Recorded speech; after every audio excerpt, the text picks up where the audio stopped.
Hey everybody, thanks for joining us on another action-packed episode of the OverMark podcast. We're your host, I'm TJ, and we got my buddy Dave here. Hello.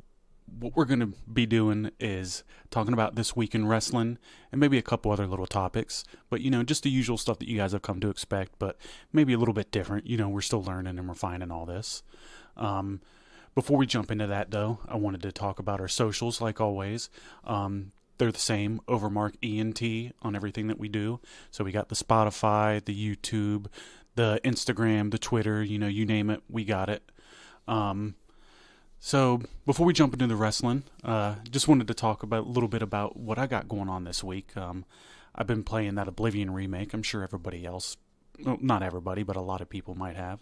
Me and Dave are avid gamers. We both met through World of Warcraft when WoW Classic first launched in 2019/2020 in the pandemic, and pretty much we just spend a lot of time in Discord and doing the same thing a lot of you people probably do if you're gamers and all that. And this has just been a pretty cool little busy week for me. I've just kind of taken a step back because this whole game, like, it just got shadow dropped. They didn't announce it or anything beforehand.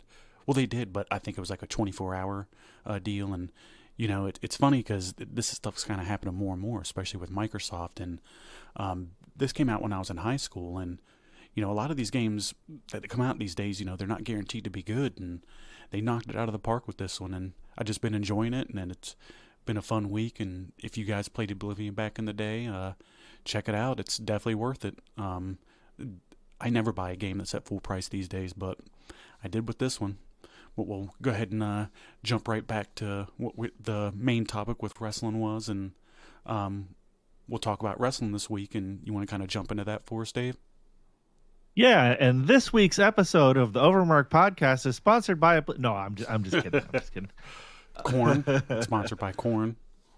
That's right. And beans. A lot of people like beans out there.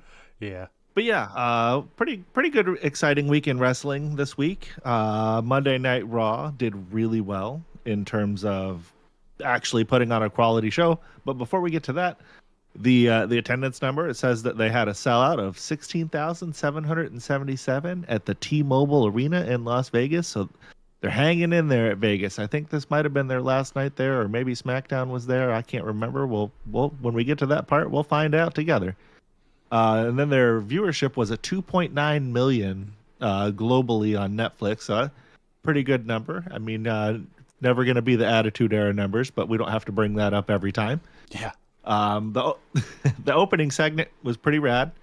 Cena came out in his usual heel Cena self. He this is his first time coming out since he had won the belt. So they got the whole his imaging is all blacked out now. There's not like all of the graphics and things of that. It's just black with John Cena. He comes out and it's kind of a mixed reaction. People are booing him, but there's always going to be the John Cena sucks. And he cuts a promo about it, how he's the last real champion after he makes the fucking whatever the guy's called, the ring announcer ring announce him because he didn't do it properly. Yeah, that was pretty good. This happened also. That part all the was time, pretty but good. I enjoyed it. I'm having a love-hate relationship with what he's doing right now. It's like, But half of it's good, half of it's not. And it's like when it's not good, man, it feels phoned in. right, it's not necessarily super believable. Maybe that's just me and you, but I don't know. I know he can do better, and we've seen him do better, and he will. But anyway, like the show was pretty good. Beyond that, and Orton did end It's up the best coming Raw out. they've had in probably about 3 weeks, I feel like. Sorry, go Yeah, ahead. no, you're good. It's better than the Mania episodes for sure, which is wild. You would have hoped that they would have done a little bit better leading up to WrestleMania, but here we are. The post Mania Raw is always really good. Yeah, they are. But anyway, he's cutting his promo on the crowd, telling him he's going to take the belt home, and Randy Orton slithers up super quietly. The ring doesn't move or anything when he gets into it. There, you can look at the videos out there on YouTube. But he rolls up in there just quiet and like gently as hell. Did you see the video? Yeah, Yeah, it was from nice. the opposite of the cam side, he comes out from under the ring. Yeah, I think a fan recorded And it. Yeah, John Cena, he's still talking, and he turns around and sees Randy Orton, and he gets like a shit type of thing, and then RKO, boom, he's down. A good opening segment, I thought. The like we were saying, Cena, he's believable sometimes. He's not believable some of the other times. First time being a heel for him in like 20 years, so he's figuring it out. What do you think, TJ? It was all right. I mean, wasn't anything mind blowing by any means, but it's just it was a good little promo. I have a feeling by the end of this whole deal, we're going to be saying you're tired of it a lot, but we'll deal with that when we get there. But it was good, and we definitely called that this was going to be happening, but we did not call that it was going to be the next 2 nights from or no, it was Sunday, so literally we didn't call it was going to be the next night. Right. But this should You be figured good. that. Sorry, but I mean, No, you're good. yeah. I mean, it makes sense. These guys help. It was their 2 break off stars in the Ruthless Aggression era, and they worked together how long, and they got a big history together, and it should be cool seeing it. And Randy's in the best shape of his life, probably doing the best work he's ever done, and it should be nice because I feel like Randy's like probably got the advantage in every way of being a better performer right now, and he's never fucking left, and he's generally like, when it comes to WWE, like the marathon man. He's not going anywhere. He's going to be there till he's like 50, and he'll probably be looking better and doing better than work than a lot of guys are now. It was crazy to see him and John next to each other, even though it was just for that, couple of seconds. He's quite a bit bigger than John Cena. Like, he'd always been taller than him, but physically, like muscle wise, he's bigger than him now. Well, he used to just be like pretty lean, like not to say that he wasn't like built or anything, but he's got the whole deal going on now, man. He's fucking jacked, big, tall guy. If you ran into him in person, these guys look smaller on TV than they really are. You see them in person, and they're gigantic. I remember seeing like Kane the first time, and it's like, whoa, like that guy could basically do whatever he wanted to you. But go ahead. When everybody's giant on TV, it kind of shrinks the scope of how big that they are, and then when you get them next to regular people, you're like, oh shit, yeah, no, that. Unless it's like a lot of the AEW guys, I feel like we could. X-Pac looked like a midget back in the day. And then you see him in person, and you're like, "Oh man, he's a pretty good size. His arms are big. It's just kind of deceiving." Exactly. He would make some of the guys in AEW look small now, I think. Yeah, but you say that about anybody back then, except Spike Dudley. Gilbert. Yeah, I don't know. He might be bigger than a lot of the guys over there. Yeah, maybe. But probably Adam Cole. But anyway, the first match of the night was Liv Morgan and Raquel Rodriguez against Becky Lynch and Lyra Valkyria. It kind of a weird mishmash of the two. I'm not sure why they opted to go with them as the team, but I guess we'll kind of figure out when we get to the end of the match why. But before then, I didn't really. It was kind of just like, oh, okay, this feels ham-fisted together. Liv Morgan and Raquel Rodriguez are doing pretty good work right now. Liv Morgan is super over. Everybody loves her. Raquel Rodriguez is, a good. I keep seeing the memes online comparing them to Shawn Michaels and Diesel back in the day. Liv is Shawn and Raquel is Diesel, and it's like, that works. Obviously they're not Shawn Michaels and Kevin Nash, but they're doing good work. I don't know. Lyra is pretty over on the roster that does better work than them. I don't think it exists. No, yeah. Well, that was a couple weeks back. They had that really good tag team match that we had saw on Raw that you and I both were pretty impressed with. So they're doing good work. Yeah, for sure. Ultimately, Becky and Lyra ended up losing the match. It wasn't like a great match. It was there wasn't anything that stuck out to me about it that I need to sit here and go over. What was it, a one-night title reign? Yeah. So basically what was going on here, and there's a lot of speculation and dirt sheet bullshit here, but they've been trying to get Becky to come back for a while, right? And I don't think she's liked any of their ideas. That's, what's been reported. So from what people were saying, this is her idea, and I guess that they just like kind of tossed this whole thing together. Bailey got fucked out of her deal, so Becky could come back and then win the belts in like a feel good WrestleMania moment. So she got her moment. That's what'll be remembered when they show the footage. Hers a triumphant return face, right? So that she got that moment. Winning the titles too, so that'll pad her whole deal again. And then she lost to them the next night to set up the heel turn so she can do some heel work. So she wanted, it's easier to be the fucking heel, right?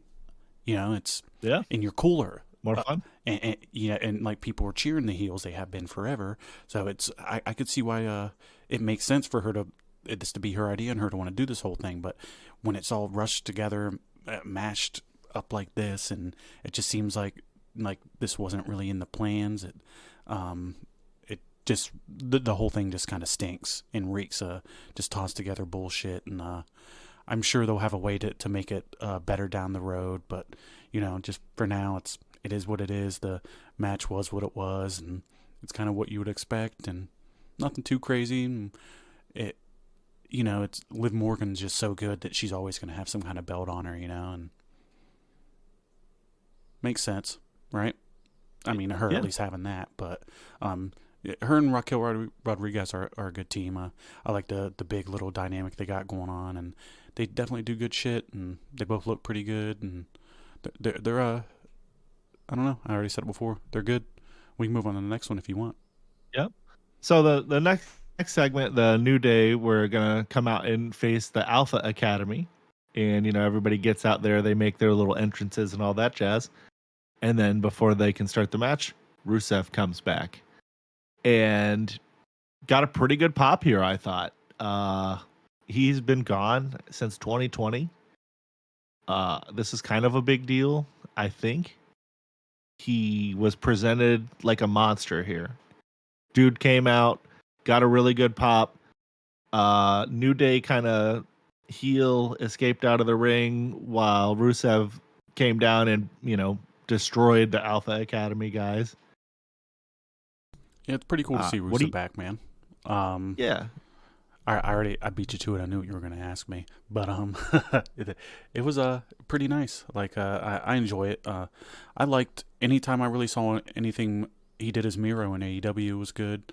I liked his stuff in WWE, and it just sucked as Vince, working under Vince.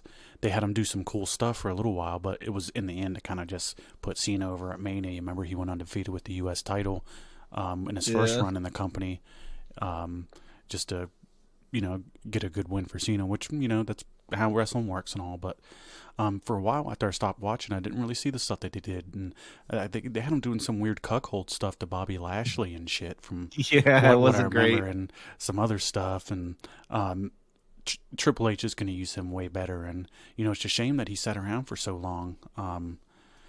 In AEW, they had him do the TNT Championship stuff, and remember he was the best man with Kip Sabian, and then he was fearful of God, and then his neck was apparently his weak point, and I don't know, it was strange. And they had him into doing the video game stuff with Kip when they had him doing his stuff, and Lana actually showed up in AEW with him for a little bit. I don't know if you remember all this, but they had him do a lot of stuff over there, and then he just disappeared. And like a lot of guys, they just didn't use him, and now he's just back in WWE.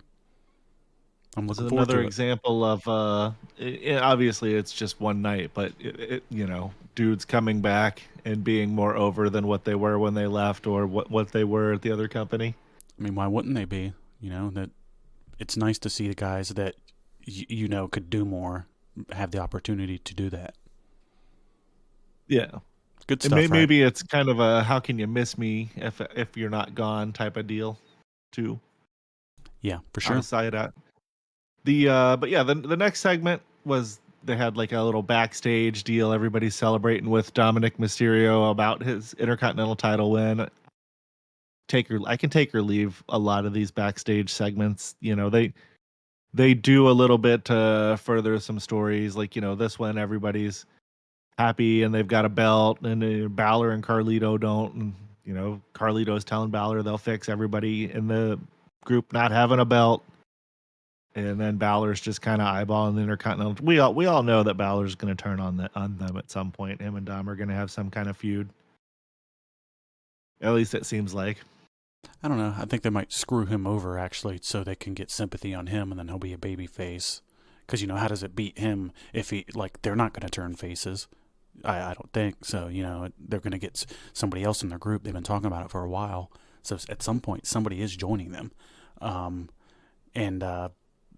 just feel like the only way that they're going to come out of this and have them get the heat, and he gets the sympathy.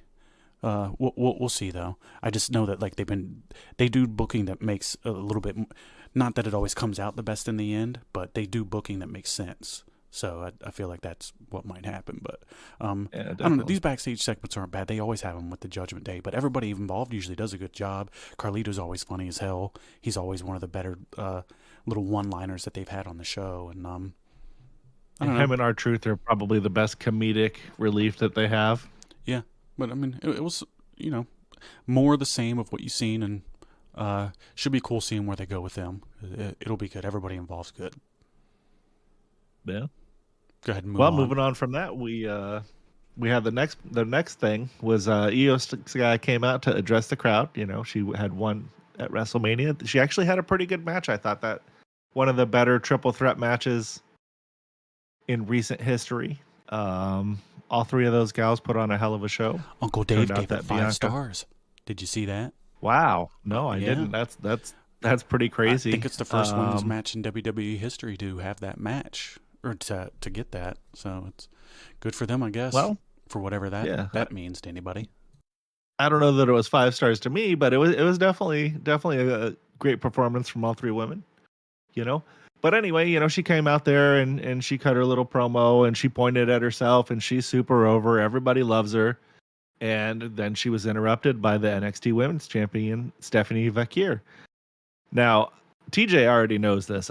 Yeah, I've been watching a lot of NXT, and I really like Stephanie Vaquer, Roxanne Perez. What they're doing is really good stuff. So this was cool for me to see her come out on the main roster, and they did a little bit of promos back and forth and in broken English. Both of them could use a little bit of work in their English, but that's okay. They're getting there. You get better every week at it. That was part of why Stephanie chose to go to NXT first, as opposed to signing with AEW, is because she wanted to become more well-rounded performer, and I think she's doing that. And then they had a match. And as great as both of them are, it was kind of clunky for the first minute or two. I don't know that these gals had wrestled each other before, so there was that little bit of a feeling out process. But overall, I felt like they had a really good match together. Sorry about that. Yeah, I do too. I was typing, but she's Stephanie's a star. Like, WWE is going to have the best women's roster ever here in the world. Yeah, here in like 6 months to a year. Like, they already do, but it's like nothing's going to ever have come close to it, what it's going to be. They're going to have the old vets. They're going to have the new stars. They're all going to be very talented. It's pretty good stuff. I'm not too crazy about a lot of the women in women's wrestling, but there are definitely a lot of talented ones these days compared to like 3 years ago, 5 years ago. The future is looking very bright for the women's division right now for the next few years at a minimum. Yeah, it's going to be some good shit, man, and she's going to be one of the best ones. She can talk, even with her accent and everything she's got going. Her presence and the way that she speaks, commands like confidence and like badassery, all that stuff. And she has the aura, as the kids say. Yeah, it's going to be some good stuff, man. And her entrance really cool. I'm a sucker for the dark stuff, so I love her entrance. I love her gear. When the purple that she does, or the red, it's just awesome. Yeah, they got like some of the chicks that just came in, like the Jordan Grace or whatever from TNA, and I'm not sure if that's her name. Talent. Yeah, but that's her. A lot of those chicks that are hanging out there that maybe aren't so good are going to find that they don't have much TV time. They're going to run out of TV time for a lot of these chicks in general. So it's going to be interesting to see who kind of falls through the cracks and rises to the top. But they're going to have a very bright future, like we said, and we can go ahead and move on because we were just kind of repeating that. But good shit, really good stuff. Great match. Oh, the ended up getting broken up by Roxanne Perez and Julia running in. It was funny because we were watching this. I believe it was me and TJ and Brandon all watching this together, and Roxanne Perez comes running in, and you see like a flash of her, and before anybody can react, I'm like, oh shit, it's Roxanne Perez. Yeah, I'm marked for Roxanne Perez too. It just is what it is. Rhea Ripley ended up coming out and saving everybody and clearing the ring. She had a little bit of a face-off with Julia. It's the two kind of alt girls, the current generation one and then the upcoming alt girl had a little face-off. Reminds me of AJ Lee a little bit. Yeah, maybe a little bit of a tease of things to come someday down the road. Who knows? They always do a good job of setting things up. Like, let's just put these two people in the ring together and see how the crowd reacts. That's a good way to feel if there's something there. And they got a pretty positive reaction, I thought. Yeah, when they were doing house shows more often, that's what they would do. They would stick like certain matches to see how the crowds would react, and they'd let the guys work together a lot so they could really find out what works and all that. They don't have that as much now, but at least NXT to some extent can get those people the experience that they need to be able to do that. They're really setting themselves up for success there, and if ROH would be considered the same thing for AEW, they're fucked. Oh no. But ROH is still a thing? No, I'm just kidding. I know they are. We should have a deep discussion about that shit one day, but we can go ahead and move on to the next segment if you want. Yeah, so up next, everybody's favorite, yours and mine, fucking Jey Uso. He fresh off his World Heavyweight Championship win at WrestleMania against Gunther, which was a pretty good match. It wasn't a great match, but it was a good match on a overall. Yeah, that's right. Yeet on a relatively weak card. He comes out. He does his entrance. He's super over. He's out there. He's yeeting with some little kid in the aisleway. Everybody's losing their minds. Everybody's having a great time. Life, man. Yeah. He singles them out. So someday we'll be watching wrestling in the future. And there'll be some kid. Yeah, that was that kid wrestling. That is now a wrestler that is like, that's when I knew for sure I was going to be a wrestler, when I got to yeet in the aisleway with Jey Uso. So, that kind of shit is cool. You love to see that. He gets to the ring. Everybody's still losing their mind. They're yelling yeet. They're cheering for him. They're chanting, "You tapped out," or "He tapped out" for Gunther. But he goes to talk, won't even let him talk. Everybody's still losing their mind. They want him to get up there. One more time. So they hit him with the one more time. His entrance music starts over, and they're just yeeting out of their minds. And then Sami Zayn comes out. We haven't seen Sami Zayn since the Elimination Chamber. The last man to beat Gunther at WrestleMania last year. Yep. And, Jey Uso kind of has a look on his face like, he's a little surprised that Sami Zayn's out there. Obviously, for kayfabe reasons, he didn't know that he was there, but he knew he was there. The whole arena starts just losing their minds for Sami. They're chanting Sami Uso at him. Sami is pretty emotional about it. He's having a good time. Well, they were the two breakout guys from the bloodline. Obviously everybody came out of that looking like $1 million. Yeah. And not to say that Reigns wasn't either, but he was kind of already, set up. But, Sami and Jey came out like $1 million after that whole deal. Yeah. So, after they finished kind of jerking each other off a little bit, Sami told him that he wanted to tell him face to face that he was proud of him. And, but before that, it was kind of looking like, where's this going? What exactly is going on here? Everybody knew that they were going to be being homies, though. And then they hit the music again, and then they're up there yeeting some more. And then Big Jimmy Uso comes out. He comes out, and he's doing the celebration with him. They're all yeeting, posing on the stage. And, that's pretty much what it was for that segment. Just a regular old championship celebration with the homies, I would say. What'd you think of this, TJ? We've seen it a million times, especially the night after WrestleMania. It's always a new champ, usually. Good stuff. Yep.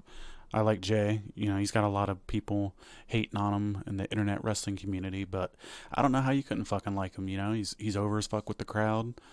He's always, same thing I was literally just said, but he's always just getting these really good reactions. His match wasn't bad. I know he's in there with Gunther, but I like the guy. How can't you get hyped for somebody who's been working his ass off and finally broke through?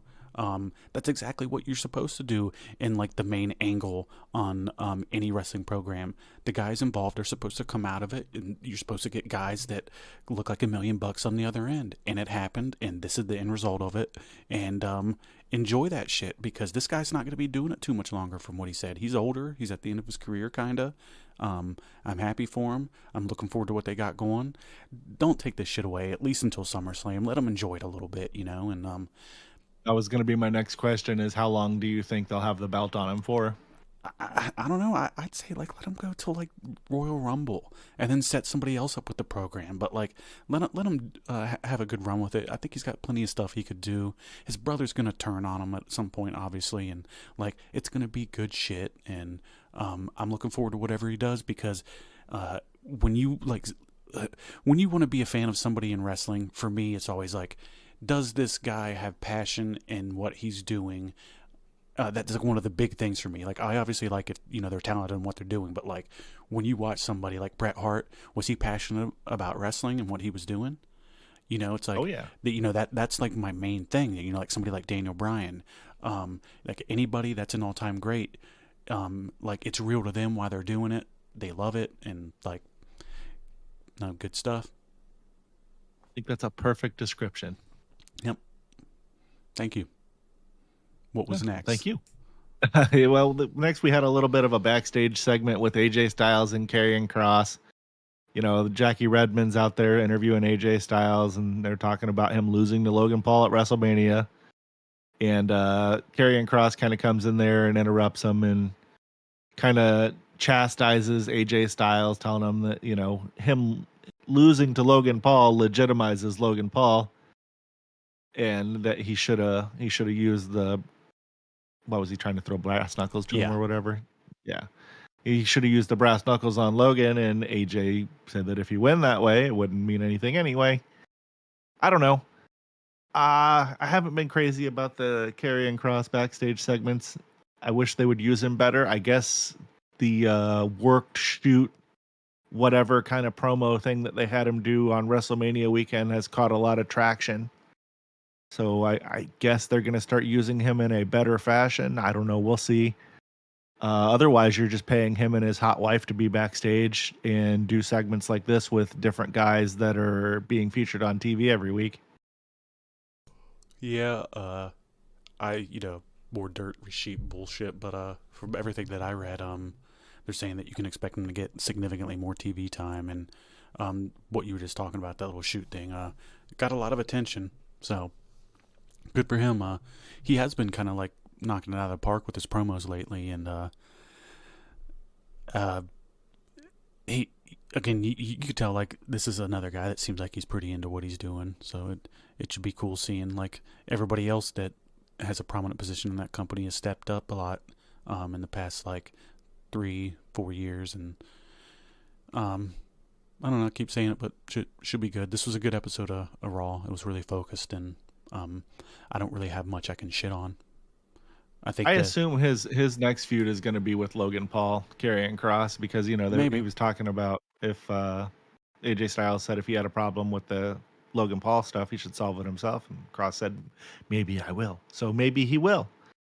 I wouldn't hate seeing that. Other than that, obviously they're going to have Logan Paul win it, so maybe put him in a program with somebody else first. Who knows? Time out there instantly losing. But anyway, moving forward, the next segment, we come back from a commercial after this. This was the best one on the show, by the way. Like this was awesome. Yeah, I thought this was. Go ahead. This was pretty good. Gunther's at the announce table, and he's just screaming at Pat McAfee and Michael Cole. Losing his mind about them saying that he tapped out and all this stuff. And Michael Cole stood up and insisted that he was just doing his job, and then he smarted off to Gunther that he wasn't the one that tapped out. And then Gunther smacked the headset off of Michael Cole and shoved Pat McAfee to the ground and started choking Michael Cole out. And McAfee, to his credit, actually got up and, hit Gunther with like a running forearm type of deal to break it up. And then the officials kind of ran in, and everybody thought that they were breaking it up and everything was going to be okay. Then he starts choking out Pat McAfee. And it looked like he was like choking him out for a minute. That or McAfee was like holding his breath to get his face to change cut because the dude was literally turning like purple. And the crowd's booing him. They're chanting "Fuck you, Gunther."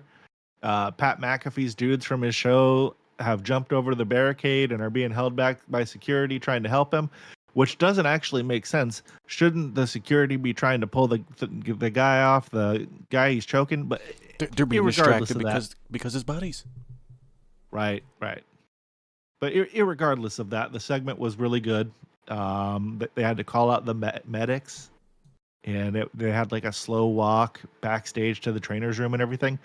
I mean, this was quality heel work right here. What do you think about this, TJ? I thought it was good stuff, man. Like I said, this is probably the best thing in the show. Not to say that it wasn't anything that wasn't close to it, but everybody did a really good job. I'm liking seeing Michael Cole not working for Vince because you get to really see what he could have been doing the whole time. He's really fucking passionate about wrestling. I'd like the guys that are still there from when I was a kid. There's not many of them left. Michael Cole's doing good stuff. Pat McAfee's doing good stuff. Gunther's the man. Everybody involved in this, just like really good stuff. I'm looking forward to seeing where it's going.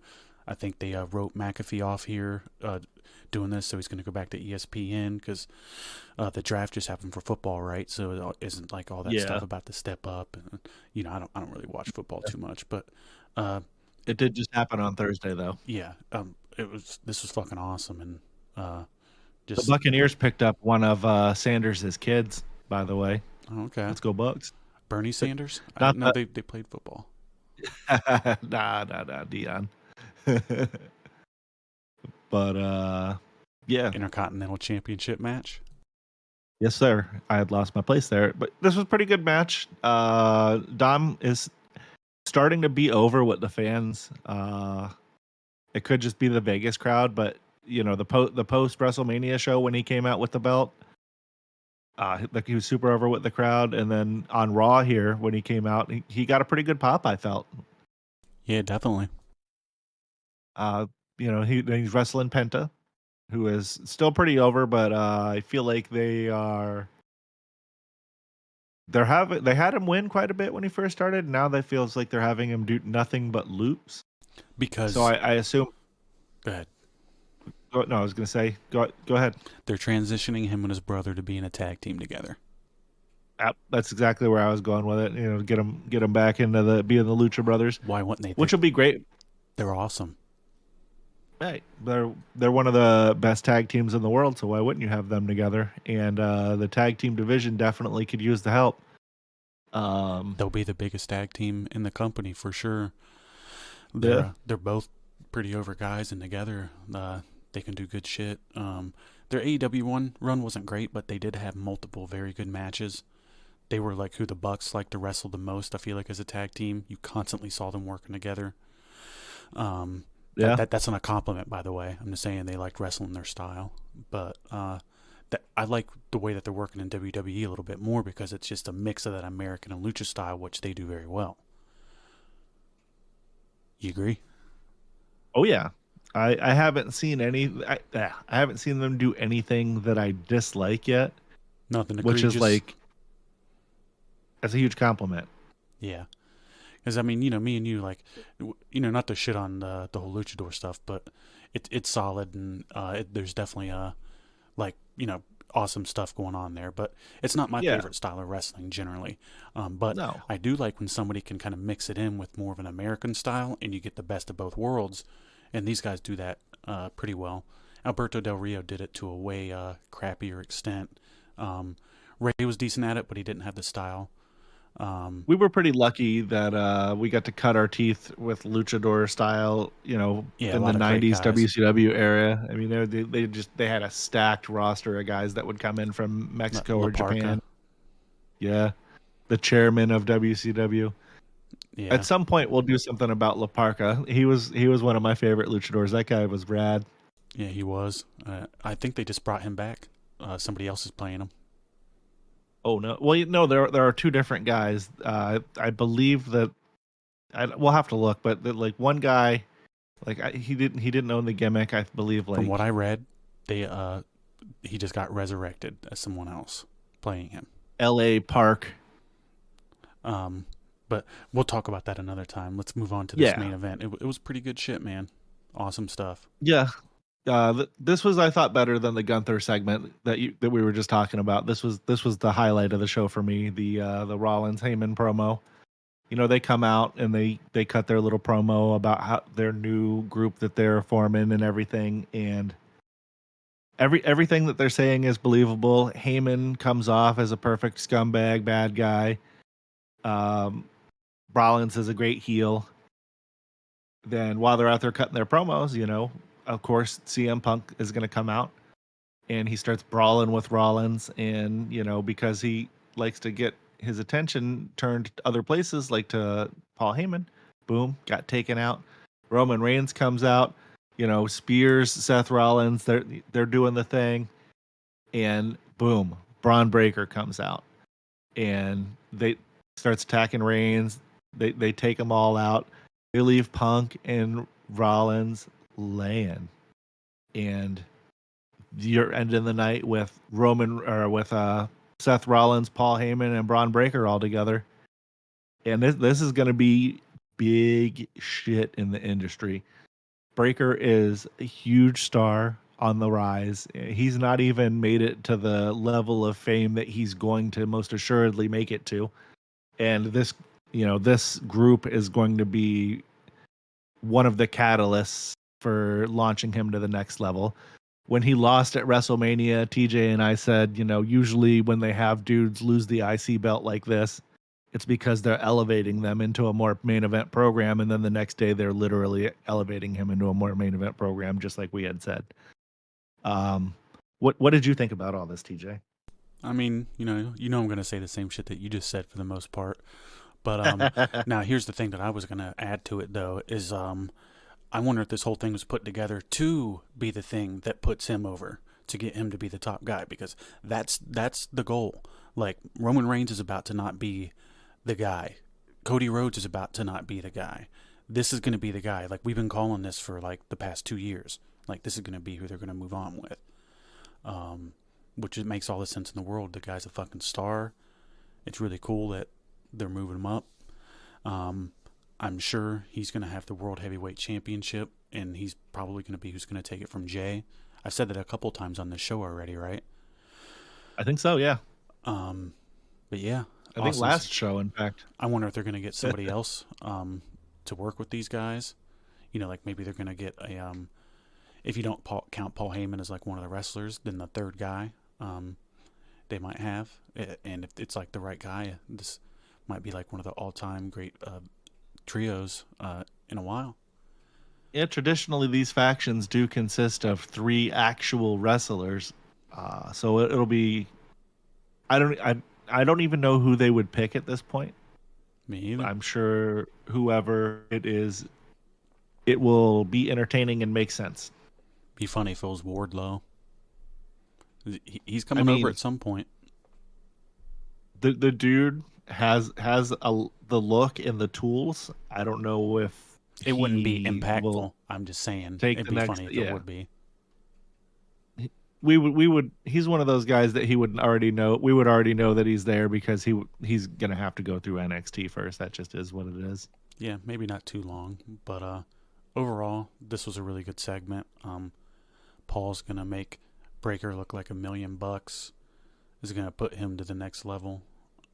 Everybody in the trio, counting Paul Heyman as a trio at this point, is it fucking great. Can't wait to see what they do with him. I imagine it's going to be a tag against Punk and Reigns at the next pay-per-view, or maybe Yep. not. They'll somehow win. Yeah. Or that's going to be where the third guy pops up. I bet That you would make sense. that's exactly what's going to happen. But good shit. Looking forward to it. And you want to move on to Dynamite? Yeah. It was just real quick though. That was one of the best Raws in a while. You know, that's all. But yeah, moving on to Dynamite. We had Dynamite, the 4/23/25, April 23rd, 2025 edition. They were at the Uno Lakefront Arena in New Orleans. I assume Uno like the card game. Yeah. Not the pizza place. They had a attendance of 2,106. It was a near sellout for that arena. I know that doesn't sound like a lot of numbers, but that's not a super big arena. And then when I think it's normally like a 5,000 person venue. So when you set it up for wrestling, that's cut down considerably. They had a viewership of 521,000 with a 0.14 in the 18 to 49 demographic. So they're down a bit from the last week. They're down a lot from the last week.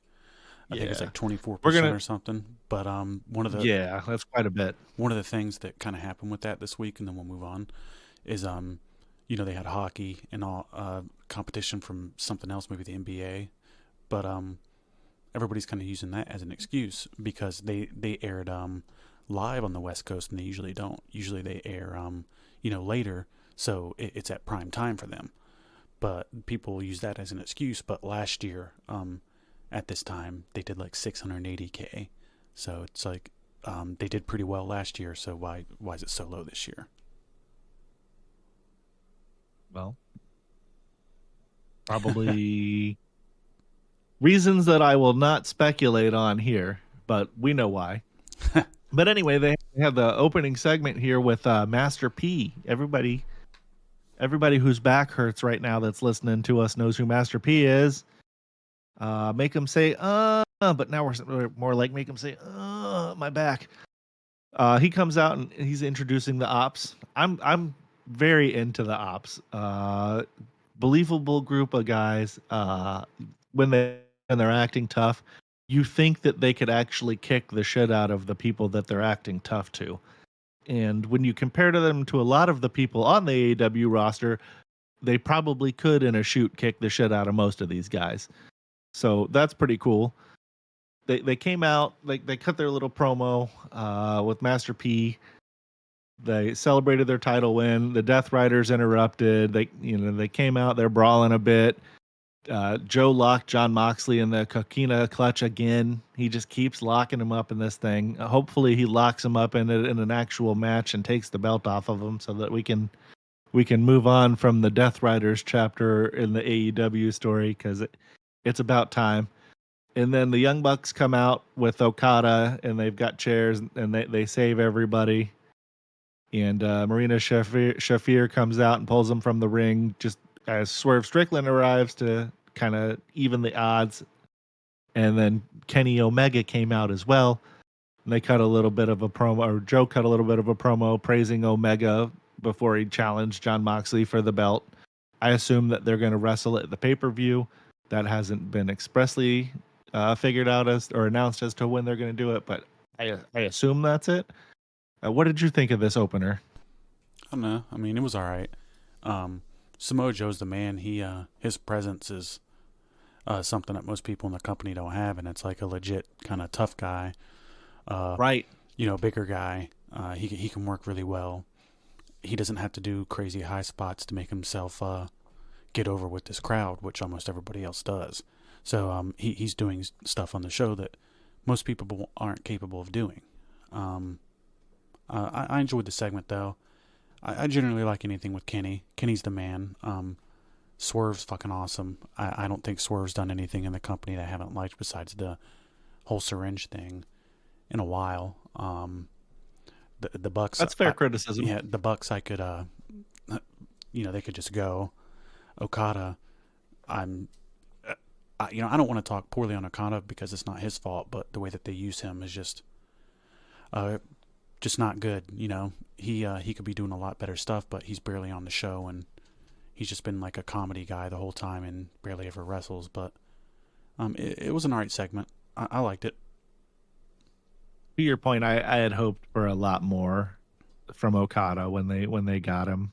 It seemed like that was a big acquisition from the free agent market at the time, and they just got him in here doing kind of the Young Bucks goof stuff.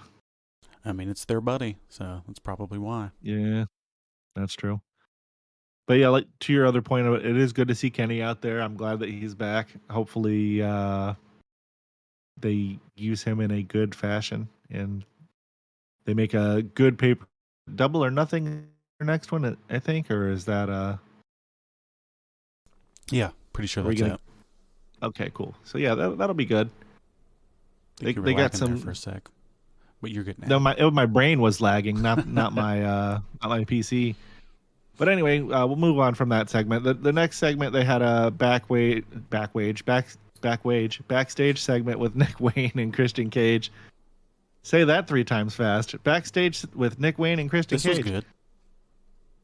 But anyway, this is pretty good. You know, Nick Wayne won the Ring of Honor World Television Championship. He's been growing a little bit more balls. The kind of story that they're telling here is he's kind of like bowing up to his daddy, Christian Cage.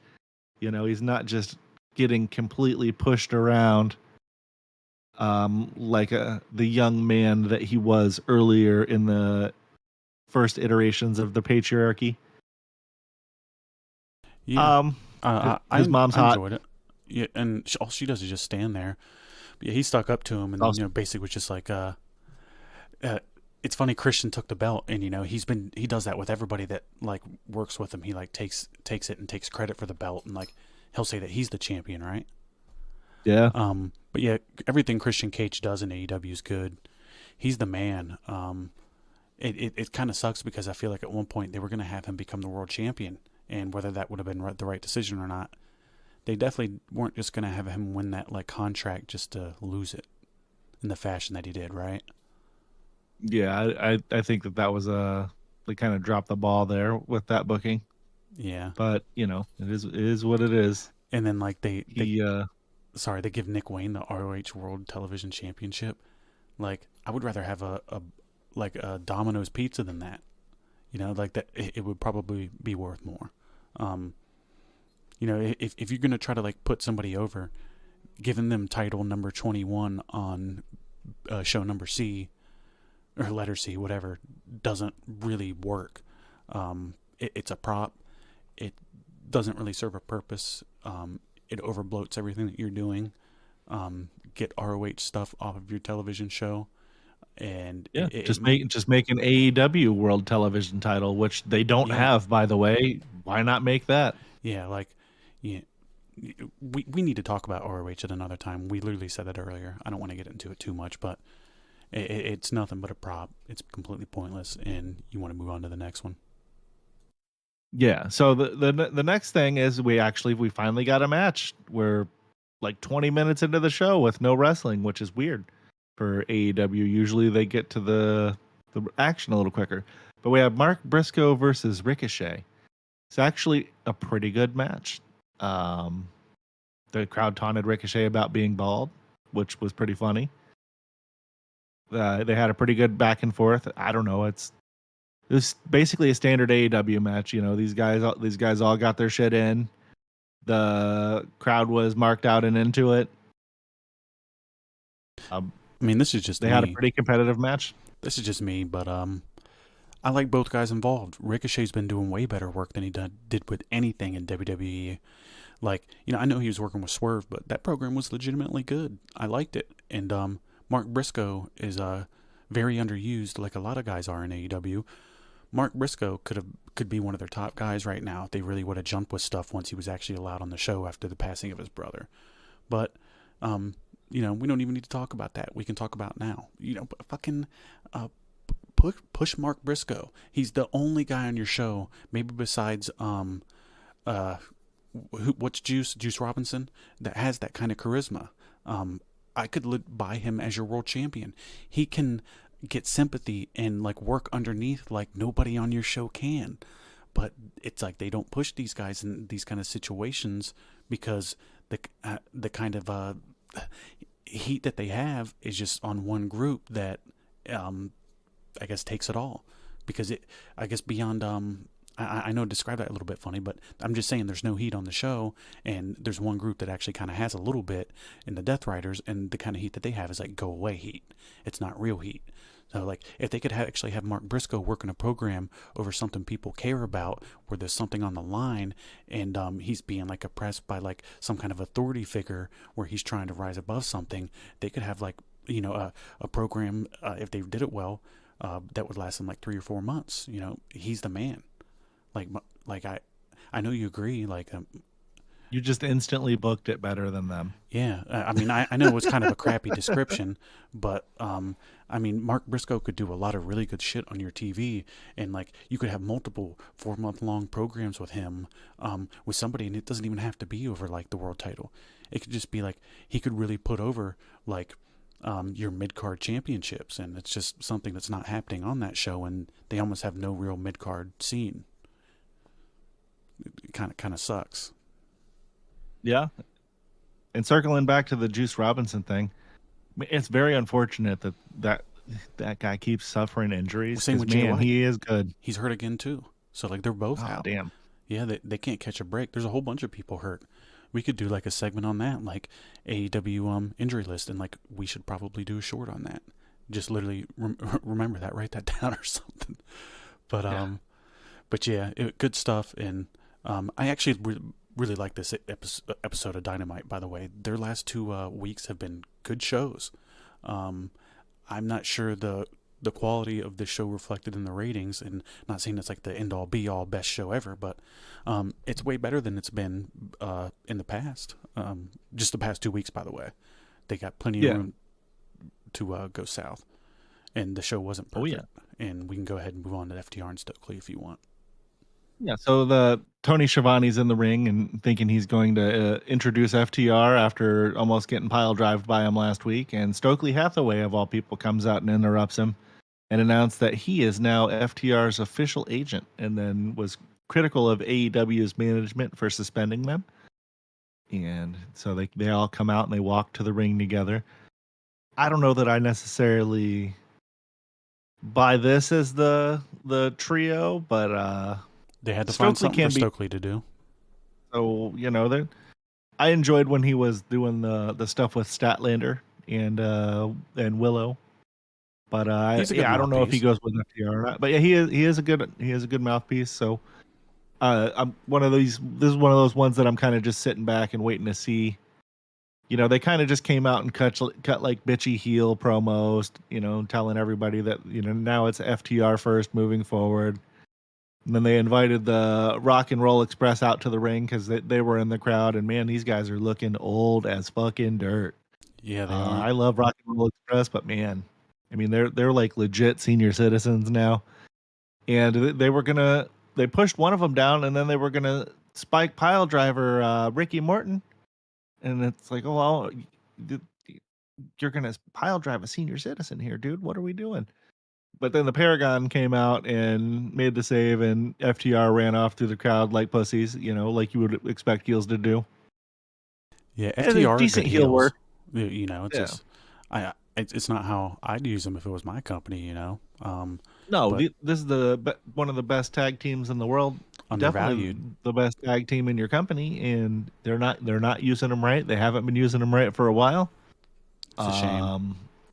I think that part of that is because of the Bucks, but I mean that's just me completely speculating, and it could have nothing to do with them. But yeah, it was nothing was bad here. least, it's just not necessarily like I guess what we'd be into, but I'm glad that maybe the Rock and Roll got a little bit of money, right? So at least they got on the show. Right, they got a payday. Yeah, good for got them. Some money. It probably helped them move some merchandise too, because people are like, "Oh yeah, they're still a thing. Yeah. Let's go on their website or whatever." It's cool to see them. At least they didn't break FTR up, because we had saw them at the pay-per-views and the weeks leading up to that pay-per-view, kind of having disagreements and getting in the little pushing matches and shit. And it's like, well, nobody wants to see FTR broke up. So I'm glad that they just turned them heel instead of breaking them up. That would have sucked pretty bad, probably. But anyway, moving on to the next segment. The second match of the night was the Young Bucks versus Speedball Mike Bailey and Kevin Knight. Admittedly, I'm not super familiar with Mike Bailey and Kevin Knight. I did watch the match. It had some pretty cool spots, like the synchronized planchas from Bailey and Knight to the outside on the Bucks. When they hit the Doomsday device on Bailey, that was pretty cool. I always like to see the Doomsday device. I always liked that even when I was a kid. We used to, I'm getting off topic a little bit, but we'd be in the swimming pool with our friends and we would Doomsday device each other. You know, like you get your friend up on the shoulders and then your friends outside the pool need to jump off and clothesline them off your shoulders. Probably not safe. But anyway, they hit him with that Doomsday device. I wanted to call it Devastation device. I don't know why. And a Meltzer driver, and then, you know, Knight got pinned after a BTE trigger for a decent match. You know, it's a Young Bucks match. I'm not crazy about these guys, but they can do what they do well, if that's the nice way of saying that. Well, that's about all they can do well, though. They have one kind of match, and generally if they have a different kind of match, like FTR's had them have a couple different ones, and they've been all right. But for the most part, they do the same kind of shit over and over again. The best thing they've ever been involved in was Sting's retirement match. But beyond that, it was an okay match. Speedball Mike Bailey just seems like somebody the Bucks would love to wrestle. He's very similar style to them. Kevin Knight, I've only seen him in AEW, just like Mike. They both seem like good enough. I don't know, not much to really say about this one. The Young Bucks just don't really work as a tag team, or as anybody intimidating that you feel like would actually be able to beat you up. And I don't know, I'm certainly not really feeling anything that they do, but I know that they have their fans, and hopefully it's going to be something that they like, right? Well, 521,000 people. I don't know. I guess we'd have to see who tuned out at that, like what the ratings were at that point. Yeah, but we're not breaking that whole thing down. That's okay. Yeah. But anyway, moving on from that, we get a backstage segment with Toni Storm. She's being interviewed by Renee Paquette, and she's announcing that on Collision, she's going to have an eliminator match for anybody that's willing to challenge her, and Queen Emanata accepts the challenge. She's not a bad wrestler, you know. She's still a little green, but she's getting there. Not quite sure why you have her wrestling your champion, but I guess that, you know, at least you're featuring one of the most over people in your company on the show that the least amount of your fans watch, so that maybe some of them will tune in and watch her. Tony's on Collision almost every week, I think. That shows you how much attention that I'm paying. Yeah, but not much to say here again, really. Queen Amanada doesn't really have a character. She just like does the thing with her finger, like the one and only. And Toni Storm's one of the best women in wrestling right now. I like everything that she does. Generally, they don't really have great title runs for any of the women in AEW, and Toni kind of like, you know, they give her shit and she makes a lot more out of it than she should be. One of the redeeming things on AEW for sure. Yeah, I like everything she does. So moving on, we the next thing we get is an in-ring segment from the Hurt Syndicate and MJF. They come out and they're addressing the crowd, and while they're cutting their promo, MJF interrupts them, and you know he's been trying to join them here for a few weeks, and it's just not happening.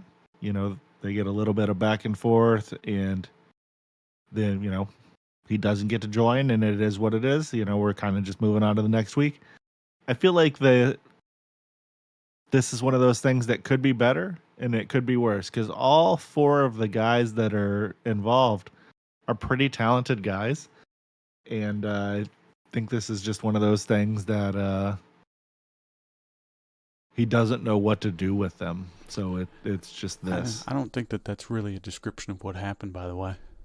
MJF. Well, fuck. MJF drove in a Corvette earlier in the show, and then during their segment with the Hurt Syndicate, he got a thumbs up from both other guys, MVP and Shelton, and then after that, um,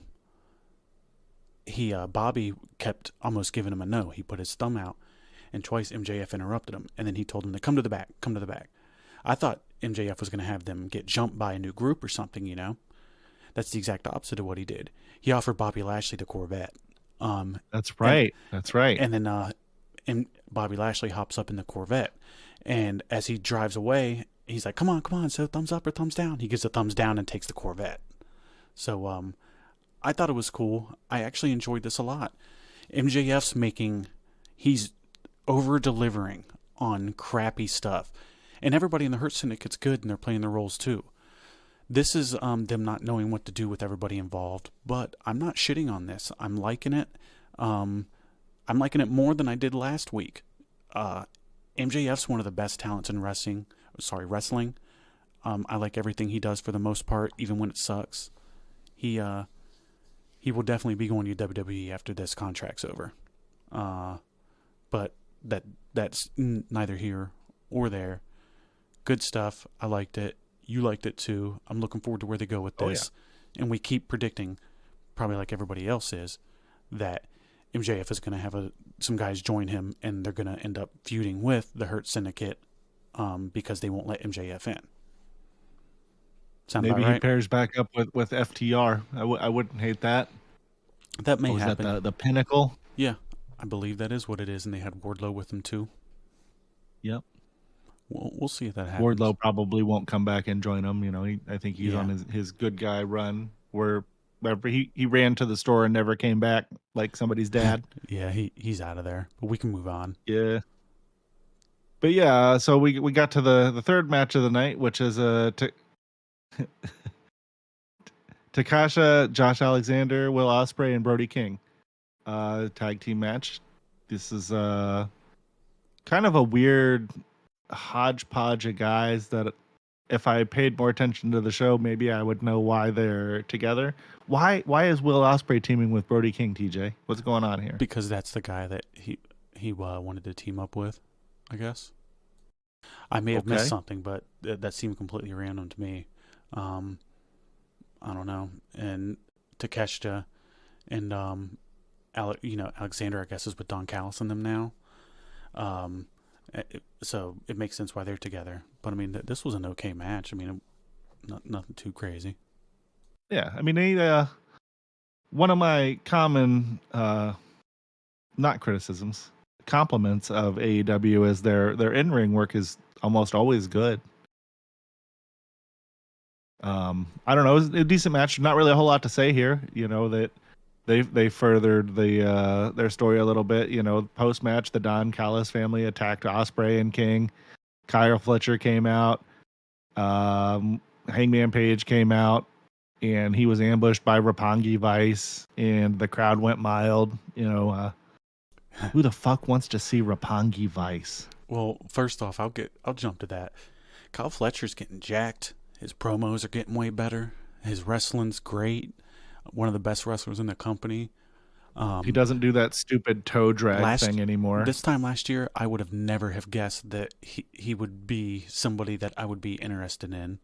But he's good. I hope that they keep pushing him in a positive direction.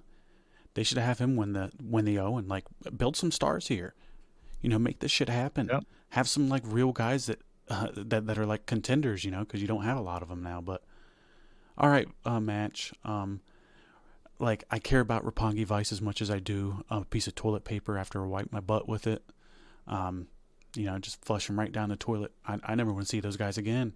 Trent was good when he was with the Best Friends, and they could do their little comedy act and work with Orange Cassidy. Beyond that, I never want to really see the guy, though. And not to say that he's a talent, but the way that they use him leaves a lot more to be desired. And, you know, I could just move on from this, and hopefully Roppongi Vice, Roppongi Vices their ass on out of here. Roppongi on down the road, bitch, yeah. But anyway, the moving on to the main event here, we had Jamie Hayter and Chris Statlander in the Owen Hart Foundation tournament semifinal. I can't talk. Semifinal. I don't know why that was so hard to say. Apparently, I can't talk. But this is a pretty good match. Both of these chicks are pretty over. I'm not super crazy about the 70s thing that Jamie Hayter's doing or whatever, but I mean, she could do whatever she wants. She's good. Statlander's great. Pretty competitive match. Both women looked pretty strong here. Hayter secured the victory with a lariat, and she's going to be wrestling Mercedes Moné in the tournament finals, which I assume are at the pay-per-view. I think so. But Yeah. this isn't really like a main event type deal on your show. Kind of like one of the problems with AEW is how they position their main events. You know, like you want your main event to be featuring the top guys in your show and the top program, and it's something that you build through the whole show. Not trying to say that this is an important match, but this just isn't something that you could build your company around. You know, this isn't a main event type match. I know you feel the same. I like Jamie. I mean, Hayter. I would have probably made this the opening match. Yeah, I like Jamie Hayter. I like Chris Statlander. They're awesome. I remember Jamie Hayter when she was with Britt Baker before she got hurt and disappeared for like a year. Could barely talk, or they just didn't give her the opportunity to do so. They started letting her do promos a lot more in the past couple months, and she fucking knocks it out of the park every single time. I like her in-ring work. I enjoy her promos. She seems serious to me. She's more serious than most of the men in the company, and I'm not crazy about her look either. But she's great, and it sucks that they're gonna have her move on to lose to Monet. But it is what it is, and that's my opinions on that one. She's like the personification of what people used to say about Triple H in the early 2000s. Just get out the shovel and bury everybody that you're against. Pretty much. No arguments with you there. Yeah. We'll have to figure out another M-related word to add to her name and start calling her Triple M. Or we just call her Double M. Fuck it. Who cares? Anyway, that was the end. Overall, though, it was a good show. I liked it. Not as good as last week's Dynamite, I don't think, which I actually thought was a good show, but was still a good episode. You know, it was definitely not watchable. Terrible. Yeah. So moving on from there, we had SmackDown, which was Friday night, and that was also watchable. They had a 11,644 attendance, which is a near sellout. I think they called it a sellout because they were like 30 seats off from selling out completely. We don't know what the ratings were for that. That stuff hasn't been put out yet. They had another opening segment with John Cena, and he made the ring announcer come out and re-announce him again after he had come out. And he cut a promo mocking the crowd, claiming that he had raised a generation. And Randy Orton came out and cut a promo. And it was a pretty good promo. I thought they had some good back and forth here. The Orton telling John Cena that he needs to have kids. I don't know that everybody knows this or not, but Cena doesn't want to have kids. That's something him and I share in common. And he's always been very vocal about not wanting to have kids. So Cena coming out, or Orton coming out and hitting him with the parent shaming angle, I thought was pretty good. And then Cena acting kind of disgusted and hitting him with the how dare you type of thing, and then proceeding to tell Randy Orton that he didn't have time to raise kids because he had spent the last 25 years raising all of you. And then he's pointing out to the fans and everything. Him attacking the fans the whole time instead of attacking the person that he's trying a promo with. I don't know how crazy I am about. But then ultimately, after they had a bit of back and forth, Randy challenged him for a match for the title, and he wanted to do it right now. And Cena, of course, said that we're not going to do it right now in typical heel fashion. And he told him that they'll do it at Backlash, so that they are going to have the title match at Backlash, like how we had suspected on Monday after they had their segment.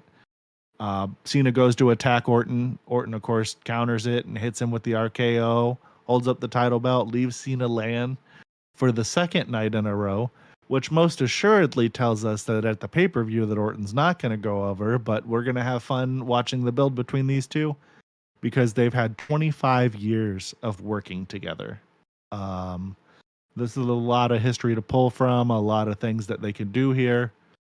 Even though this was like the quote unquote biggest feud during the low period of the 2010s, this is still a big deal of a feud with two main event marquee guys that are in the twilight of their career, but also probably able to do some of the best work of their career because of where they're at professionally. I think this is going to be good, and I didn't hate this promo. What do you think, TJ? So we don't have the opportunity to really see a lot of all-time greats still wrestle each other like we did back in the Attitude Era. So to be able to watch that and it be like a historical kind of thing, you know, it is really something that we take for granted. So I'm pretty excited that we're going to be seeing this, and it's kind of like nice that they're going to be able to put a bow on their feud together, and I'm sure this won't be the last that they're going to work with each other. You know, they're not going to have a 2-week feud and it'd be the last time they work together. But this was good. Cena's delivery in this wasn't his best. I feel like this is one of his weaker promos since he came back. Everything Randy Orton's doing these days, he knocks it out of the park. I did enjoy this though. I know I was shitting on Cena a little bit, but it was good stuff. Cena, when he does his physical stuff, he's doing heel work correctly in the sense that he's being laid, he's cheating, and he's not coming off as a tough guy. Every heel in AEW is doing the same exact shit. They're all the same type of heel. Jon Moxley and Jungle Boy are the same exact type of heel. A tough guy that doesn't seem willing to be being laid out all the time and isn't willing to look weak in most situations, where Cena's left looking weak every time he's in there and putting guys over in some sense. So it's good. I'm kind of shitting on the promos here, not the heel work. The heel work's great, and good stuff. And like I said, just sit back and enjoy this shit because it's the last time you're gonna see it, and just enjoy two all-time greats while we're going to be able to see it, and they will highlight it as it being super memorable and historic. And I'm looking forward to it. Oh yeah. And for perspective, this is the first time that they have wrestled each other since 2017. And then before that, the last time that they had wrestled each other was in 2014 at Hell in a Cell. So like, you know, it's been a minute since you've got to see these guys touch. So that's going to be big. It's going to be historical, like TJ said. And I think it'll live up to the hype. Both of these guys are good performers and they know what to do. And, you know, they use the term just another day at the office, you know, because it's just another day at the office because they're just so comfortable working to each other. It'll be cool. Yeah, in the end, this isn't another day at the office. This is the last time at the office for this. So this is like, if like two guys that you like working with are leaving at the same time. Not to say that Randy's leaving, but won't be working with John anymore. Right. Yeah. This is potentially the last time that you're ever going to see these guys work together, unless somehow they get another match in before the end of the year. Yep. Which I probably doubt. You can go ahead and move on. The first match of the night comes out, and I'm not super familiar with these guys. This Fraxum, this Axum, and Nathan Frazier guy, and Legado del Fantasma. I don't know what the fuck that means. These two guys, Angel and Berto. Angel and Berto are, you know, I feel like they showcase a lot of the up and coming tag team talent on SmackDown a lot more. And just the tag team division more on SmackDown in general. So they're on this show way more often. I'm not sure if I've ever seen them on Raw. Fraximium and Nathan Frazier are the NXT guys. They just lost the tag titles on WrestleMania weekend, right, on Saturday morning. Oh yeah, so or we afternoon. did see those guys on Stand and Deliver. Okay. I don't know. It's just some guy in a mask and then some kind of short guy that is with them. I felt like I was watching an AEW match, basically. Same. They I had don't the know. exact same style. I'll have to see more of these guys before I reserve judgment. I don't want to be too harsh on them too quick, but Yeah, not too much going they on there. could go either way. Yeah. Yeah. Don't have much to say about Then that. nah, that's it. And then from there we have a women's division segment. Tiffany Stratton comes out and she's got a nice little bump on her forehead from her match at the WrestleMania. All of her teeth are in fact intact. She didn't lose a tooth like we might have thought in the previous recording. It was like some kind of makeup or some shit got smushed in there. Her teeth were fine. When she came out for the press conference, they were fine. So she was fine, other than that big old bump on her head. So she comes out and she's asking everybody what time it is. And the whole arena is just, it's Tiffy time. I mean, this chick is over. She's probably the most over woman in the wrestling industry right now. I know it sounds like I'm just blowing her, but I mean, she's popular. She's over. The fans love her. They're losing their minds.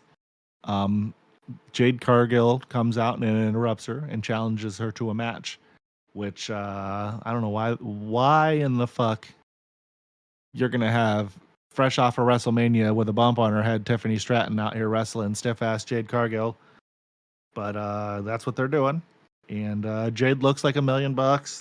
She talks like a box of rocks. Yeah, she doesn't sound like $1 million, huh? No.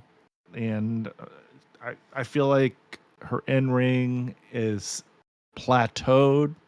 Everything's plateaued. I don't know. There was a time where she could at least talk and have a presence, but it's like her presence is she has no fucking confidence whatsoever. Well, I think before, like with AEW, like they were just like, go out and you're gonna cut a promo and it's about this. And in WWE, it's a lot more heavily scripted. So I think that's probably where part of the disconnect is. I know exactly what the disconnect is, at least in my opinion. So she in AEW was being scripted as well. I can promise you. But the thing is she had that belt. She was in a position in that company where she knew that she was good. There wasn't a lot of talent there. Here, her success in that company is based off how she does. And every day she goes out there and that doesn't do great, she probably feels less confident about it. So like she's got to prove herself, where in AEW she was kind of set right off the bat. And it's so like if she's going to be featured in a prominent position in this company, she's going to have to earn it. And I don't see it fucking working out too well, but hey, what do I know? Maybe they'll push her new ways because of what she looks like. But they'll find a way to do something with her. I mean, yeah, they did with Bianca Belair. They could have her do the tag titles with somebody that can have good matches and talk for her. But on her own, man, I don't think it's looking good. And like you said, she looks great. She doesn't sound great. Her matches stink. They've gotten worse. She sounds worse. I saw every bit of her professional wrestling career so far, and I don't have much good to say about it. Hopefully she proves me wrong. She should be further ahead than where she is now in terms of her in-ring, for sure. Hopefully she proves us wrong. I don't know, but I don't see it. Well, yeah, that's one of the things to remember is anytime that we bring up anything like this, like we're not just shitting on these people. Like we don't want anybody to do bad. Like we want all of these people to do good. We want as much as we would have a little bit less content to talk about if we were able to get on here every week and tell you, oh yeah, this is great and it was better than last week. From a fan standpoint, that would be awesome. But anyway, yeah, it's not. They had a match. It was a match. It looked pretty rough. Nia Jax ended up coming out and hold on. So after Tiffany or Naomi, I'm sorry, came out first and attacked Jade. Highlight what happened there. What do you mean? So Naomi jumped on Jade and gave the worst ground and pound of all time in all of wrestling. It was a complete joke. It looked terrible, man. Like I I don't even know how to describe what she was doing, what she thinks was happening. She's been in wrestling way too long for like this to be something that she's doing, and like, man, it was rough. She didn't connect. She was hitting her elbows. At one point, she just starts flailing her arms around, and they're like wet noodles. And man, what a sad scene for everybody involved. And if it was me, when she went back there, I'd be like, you need to sit out for a couple months and think about what the fuck you just did on our TV show, because it sucked. Yeah, it was not great. I must have like blocked that out of my mind, because I've watched SmackDown a couple of times because we're recording on Sunday instead of Saturday today. So I watched it twice yesterday just to kind of remember what happened. And man, my brain must have thought that was so traumatic that it just blocked that part out, because I completely forgot about that. Man, that part sucked. And then holy shit. And then you have Nia Jax come out, and it's just like, nobody wants to see her. No thanks. That's all I got to say about that. You can have Nepo Jax. Yeah. But anyway, so we, that happened, and boy, anything's going to look better by comparison after that. But we have the United States Championship segment next. Jacob Fatu comes out with Solo Sikoa. They're celebrating Fatu's United States Championship win at WrestleMania. He's pretty over with the crowd. He needs to hit the gym. He's looking kind of sloppy. I know a lot of the Samoan dudes are famous for being a little doughy or whatever and still being tough badasses. Here's the thing with that, though. It's 2025, and modern sports medicine has improved to the point where you, with the proper dieting and exercise, can look like Superman. So he just needs to hit the gym a little bit more, is my chief criticism about Jacob Fatu. Other than that, I like everything that he's doing, and maybe I'm just being a dick. Not everybody needs to be a jacked action figure looking guy, but I don't know, hit the gym. You can only go south so long, right? Right. But yeah, Jacob Fatu's the man. He's getting good reactions. This whole thing was awesome. It's kind of weird. Drew McIntyre seems like he's taking a step down in the company, but their mid-card scene's awesome. Like, I'd say that their mid-card scene right now rivals any point that they've ever had in the company. Wouldn't you say? Yeah. It's LA Knight is the littered man. with guys we'll be seeing in the Hall of Fame in like 15 years, 20 years. But they're all good too. Jacob Fatu, Yeah. LA Knight, Drew McIntyre, and who else was it? Solo Sikoa. Solo Sikoa. Yeah. Like Solo Sikoa. Solo is probably the worst out of all of those dudes, yeah. But he's still good. He's lost a bit of that aura from what that he had, I feel like. But he's probably like a permanent mid-card guy. I don't see him ever being a main event guy past the main event stuff that he was doing with the Bloodline. That's not a knock on him. I mean, if you could have a good career as a dependable, good mid-card guy, I mean, that's still he's definitely better than most. Working against Jacob here very soon. And I wouldn't be surprised if he has his two other cousins all turn on him and he takes the belt from him and they do a program with them for a while. Seems like the next logical step, right? A third bloodline. Hey, whatever. That I feel like that's what they're gonna do. But this was a good segment. I like everybody involved. We can move on to the next match if you want. Yeah, we got Zelina Vega and Chelsea Green, your United States champion Chelsea Green, and this was a match that was, not terrible, not great. They had a fair bit of back and forth. I don't know.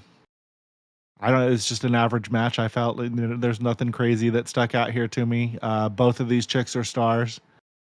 They both are super over. Zelina Vega ended up winning and got a pretty good pop when she finished the match. The crowd seemed pretty excited for her. She had a little bit of tears in her eyes. This is her first championship in the company. So it's a big deal for her personally and professionally. Yeah, I mean, it was an all right match. I've been watching her since the like mid 2000s when she was in TNA. She used to be with out there with Hernandez and Sarita. She was Rosita. They had a women's tag team of Sarita and Rosita. They'd be out there feuding with like the beautiful people and stuff like that. So I mean, she's been in the industry a long time. I mean, you know, she's not very old now. She's been in the industry since she was like 19 years old. So she's been doing this for a long time. So it was good to see her get the nod. Yeah, it Not a whole lot to say. it should be good. Good for her. You know, they just introduced the U.S. and women's or intercontinental titles, so it's nice seeing girls, other girls have a chance to shine like the guys do. And she's a short girl, but her 5'1". her in ring works decent enough, and she can definitely cut one hell of a promo compared to a lot of the chicks on the roster. So I actually looked that up last night. Her Yeah. being 5'1", but most of the women wrestlers are between 5'1" and 5'5". she was looks another shorter thing than that all I the noticed other on ones. that. Well, yeah, because it's still 4 inches shorter than a lot of these other. And then like the bigger ones are like 5'8", 5'9". Yeah. You know, Megan Bain on AEW looks like she's giant compared to these other girls, and she's 5'8". So I mean, Nothing. 5'8" is not giant. But she appears that way. Overall, they accomplished what they wanted, and they got a good reaction. And I'm sure they would have got this on WrestleMania if they could. But you know, this is the second week in a row that she's beat her on SmackDown, and we'll see where this goes. And it's funny because like I don't know if it's her husband or her boyfriend, but shows up next, right? Oh yeah, they're married. I think they got Okay. married in 2017, 2018. That was something I was reading yesterday. So you know, we have a little segment backstage with Miz and Carmelo Hayes. Miz gives him a necklace. He's his boyfriend. No, I'm just kidding. He's praising him for winning the Andre the Giant Memorial Battle Royal. Hayes is thanking him for his support.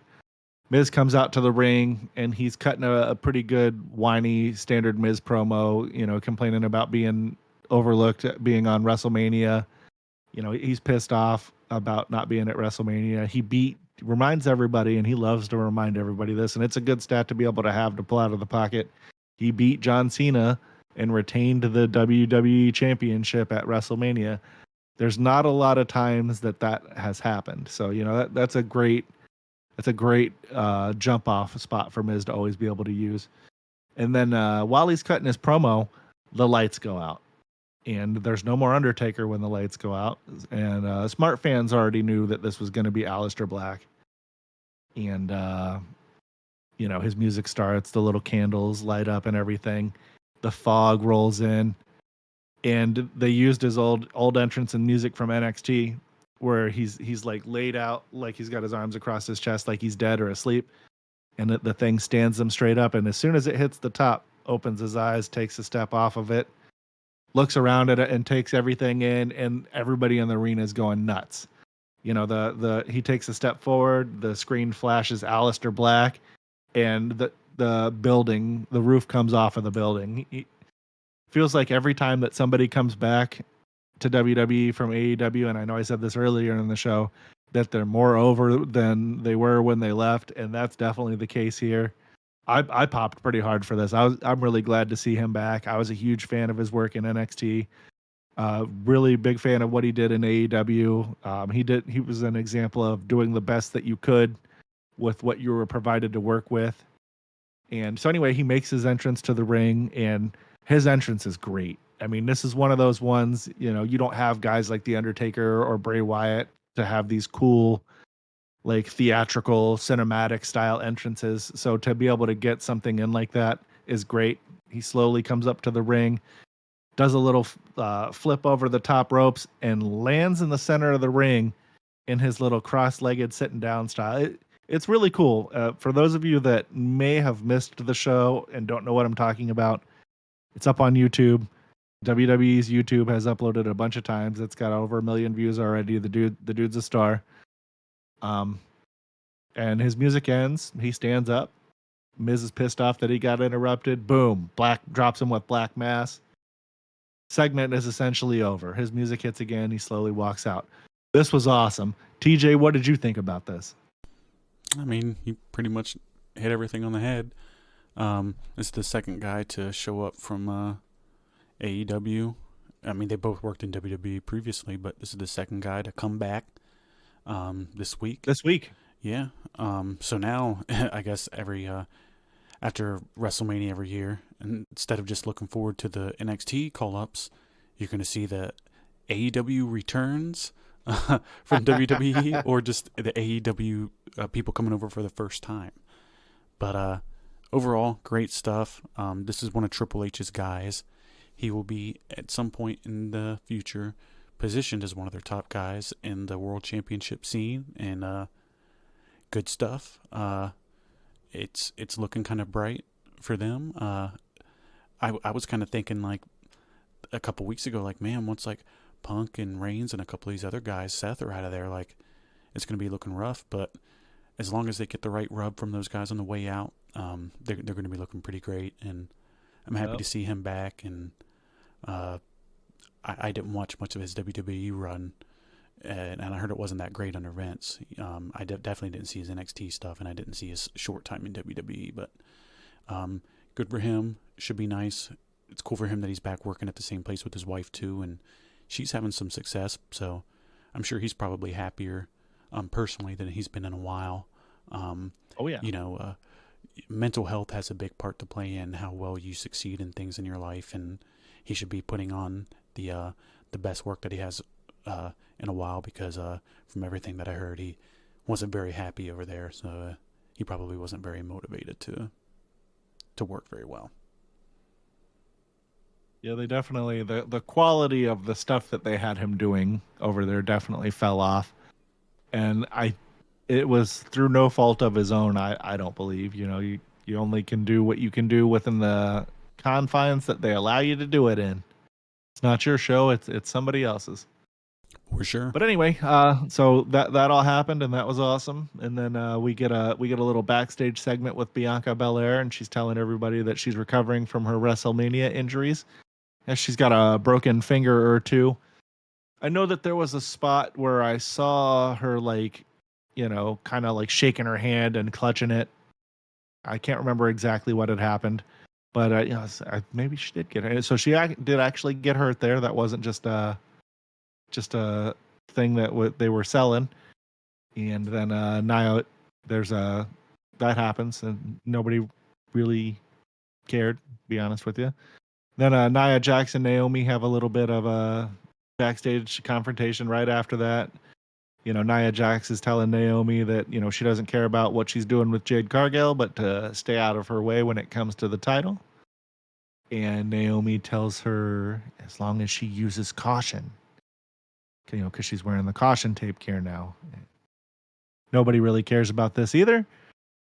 And then we move on to the fourth match of the night, which is a number one contender match for the United States Championship, and is Drew McIntyre versus LA Knight. And, you know, this was a pretty good match. I thought that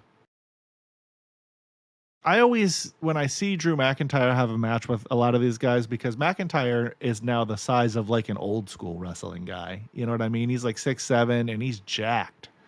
So when you see him going against a lot of these huge modern guys, it's almost like, but he always finds a way to make these matches with these dudes look believable. LA Knight's a star. They had a good back and forth. Solo Sikoa ended up coming out and attacking LA Knight, and Damian Priest attacked McIntyre. Jacob Fatu, you know, ended up kind of destroying both of them after the attack, and was standing tall with the U.S. title to end the segment. They're building this pretty well. I assume that this is going to lead us to a triple threat match at Backlash between McIntyre, LA Knight, and Jacob, and somehow Jacob will come out of it with the belt as a way to kind of elevate him and make him appear to be more of a legitimate badass. I don't know. What did you think of this segment, TJ? I don't know. I mean, overall, pretty good stuff. I mean, you're hitting the nail on the head with everything pretty well. Not trying to keep mirroring you there, but I don't really have too much to add. That's okay. Sometimes it is what it is. So we'll move on to the next segment then. We get a little bit of a backstage segment with R-Truth and John Cena, and R-Truth's congratulating Cena on his title win, and he's telling him that if he ever needs anything, he'll have his back. I think that this will be something that will come into play at some point. Yeah. Because we're seeing a manipulative heel John Cena, and R-Truth always behaves like an innocent child. So at some point, when something's going on with Cena, he's going to employ R-Truth to have his back. And, Jimmy Uso comes up and tells R-Truth that Cena is whack. Yeah, they're definitely going to do something in the future with this. It should be nice. I'm looking forward to seeing how he takes advantage of R-Truth. He should be able to get some good heat with that. Yeah, they definitely can get some mileage out of this. R-Truth is super over. Maybe you and I are just reading more into it than what it actually is, but I feel like that it's a missed opportunity if they don't use him and Truth somehow. Yeah. And then so go ahead. No, that's about it. It's just looking forward to it. It should be good stuff. And we can go ahead and move on to the main event here, the Triple Threat TLC match for the WWE World Tag Team Championships. This was a really good match. I didn't say that about any of the matches right out of the gate from SmackDown this week. It's criminal that this match wasn't on WrestleMania. I don't know why they elected to leave this off. This match should have been on WrestleMania. That's how good of a match that this was. The Street Profits are actively improving. I wasn't much of a fan of theirs, but they really are getting a lot better. And this match showcased all three teams' ability to have a good match, I think. I especially enjoyed the spot where Montez Ford used the guy's fake leg to beat one of the, I can't remember if he was hitting a Motor City guy or a DIY guy with the fake leg. But the guy in the crowd takes his fake leg off and is holding it at him, and Ford grabs it and just hits the guy with it and tosses it. And to the fake leg guy's credit, if you're out there, when Ford tossed the leg back to him, he tossed it back to him from like 5 or 6 feet away, and the dude caught it perfectly. He's been catching that leg for a while, probably. But what did you think about this match, TJ? It was a great match. Not really going to break it down or anything, but everybody's saying it's one of the best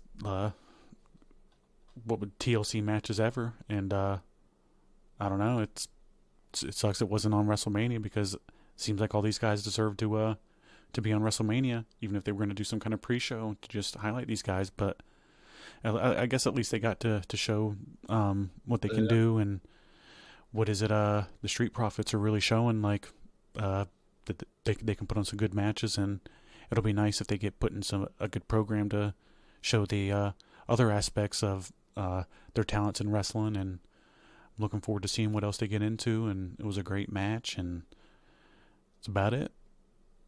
Definitely one of the best tag team TLC matches of the modern era. For sure. They just, like I said a minute ago, and I know I'm retreading what me and TJ both just said, but it is criminal that they left this off of Mania. I'm not necessarily super invested in any of these teams, and so that should tell you, when we say that it should have been on Mania, that it should have been on Mania. It just is what it is. It ended up not being. They could have probably cut something else or made the show longer. Who cares? Anyway, that's it for SmackDown. Was a relatively good show this week. What did you think about SmackDown, TJ? Raw was better. It was a good show. I enjoyed SmackDown as well, but I feel like Raw was a little bit better. Raw was so good this week. I feel like Raw's better most weeks, though. Yeah. This isn't the early 2000s SmackDown where they're told it's going to be the B show, and then they load it up with talent, and then they're all like, well, we're going to make this better than the and Cody A wasn't show. there, too. So normally he's on SmackDown, but I'm sure. I'm sure he'll be back. Hopefully I wonder how long he's going to be gone for. If he's just like on vacation and he just took this week off, or if they're going to have him 2 gone months. for. You think? Yeah. Damn. Yep. Because he can't come back and not go after Cena, and Cena's got to do some of his own stuff for a while. So, yeah. Yeah. But we'll maybe he comes and interferes in the title match with Randy. He might. We'll see. But then Randy would get pissed. Well, maybe he does it in a fashion where Randy wins it. I doubt that's going to happen. They're not going to Yeah. have Cody lose after a year just to have Cena hold the belt for 2 weeks. At least I wouldn't think so. But No, probably not. But I mean, that would be a good swerve. That would be a good way to swerve everybody. People wouldn't see that coming. But anyway, moving on to Collision. This was actually recorded the same night as Dynamite, so this aired on the 26th, but was taped on the 23rd. So it has the same attendance as Dynamite of the 2,106 at the Uno Lakefront Arena in New Orleans. TJ watched this, so I'm gonna defer to him on this. I actually missed this week's episode because I didn't know it wasn't going to be on until later, and so every time I 8:50. tried to watch it, basketball was still on. At least I think it was 8:50. But anyways, I turned it on. I was watching the fights last night too. But I mean, it was just kind of a forgettable episode of Collision. I don't feel like they put too much energy or anything really into these shows. But it actually had less attendance, believe it or not, because they have to place blacked out and people walk out when Collision starts usually.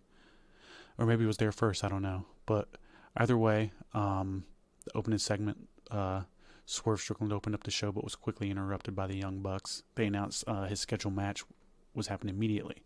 Swerve really wasn't dressed in the correct stuff, so it would have been a little bit harder for him, I guess, to wrestle not in his gear. It was that Blake Christian guy. It was under 3 minutes. Blake Christian looks like a weirdo Kenny Omega kindy to me, but Yeah, that's a like good a description. 70s Kenny. But post match, the Bucks attacked him until Kenny Omega made the save. Omega delivered a Snapdragon suplex to him, and he nearly hit a V trigger. But Swerve and Omega shared a respectful fist bump afterwards. Kind of cool to see. I like both those guys, so maybe they'll do something against the Bucks together. It's cool seeing Kenny on Collision. They got to make the show feel bigger somehow. Yeah, and Swerve and Kenny are definitely two of the better people in the company. Yeah. I always enjoy seeing both of their work. You know that you're gonna get a quality match out of them, unless they're wrestling just like the garbagest person of all time that's just gonna sandbag their match. I agree. But we'll go ahead and move on to the first match of the night, which was Toni Storm versus Queen Hamanata. Remember, they had a little thing where they said this was going to happen on Dynamite. It was competitive back and forth. Toni Storm defeated Queen Hamanata. Hamanata showed a little bit more aggressive style, maybe leaning heel. Remember, her and Serena Deeber have been in some kind of little thing back and forth where she's trying to be her mentor, so maybe she's finally leaning more into that. But Yeah. that would be nice because Queen Hamanata hasn't had any character growth or really done anything at all on the show since she's been there. I saw she does a move Yeah, the butt where move. the butt move, and I saw that on Instagram, and then all of the comments were like the little Dolph Ziggler gif of "It should have been me." I don't know about that. Wrestling fans are horny perverts, man. Yeah, you don't know what's Give going them on. give there, them man. the ball. She might not wipe for all you know. But Oh no, that's not. yeah, I don't like that. I don't like that. we're gonna go ahead and move on. But we got Max Caster's open challenge. I'm enjoying this. I know a lot of people aren't, but Max Caster's actually getting better at this. He can talk. He's a pretty good wrestler too. He came out, talked a little bit. Not gonna break it down too much, but it's been more of the same stuff. But he gets a little chant going. The crowd's actually getting into chanting it with him. Hologram accepted it and defeated him in a quick squash match. Not really looking forward to anything Hologram's ever involved in. Not much more to add there. It was what it was, and we all watched it.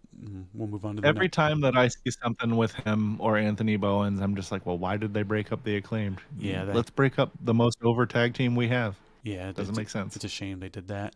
They should have had multiple championship runs, and I don't know, just they don't know what to do with them. But moving on, it was Anna Jay versus a local competitor. She dominated in a squash match. Afterwards, Penelope Ford came out and beat her up a little bit, took advantage of her being tired, and Megan Bain hit her with it's actually not an F5, by the way. That is what she's doing, but I think she calls it Final Destination. So I mean, there's that. the move's an F5. I think Yeah. that's just like the official, like how a power bomb's a power bomb. That move Yeah. is just it's the a Yep. suplex is a suplex. But yeah, we'll try to remember her move's name. They just kind of jump from match to I did match actually here. catch the highlights of that match, and it wasn't that great. But it was all three of those chicks are super hot. Yeah.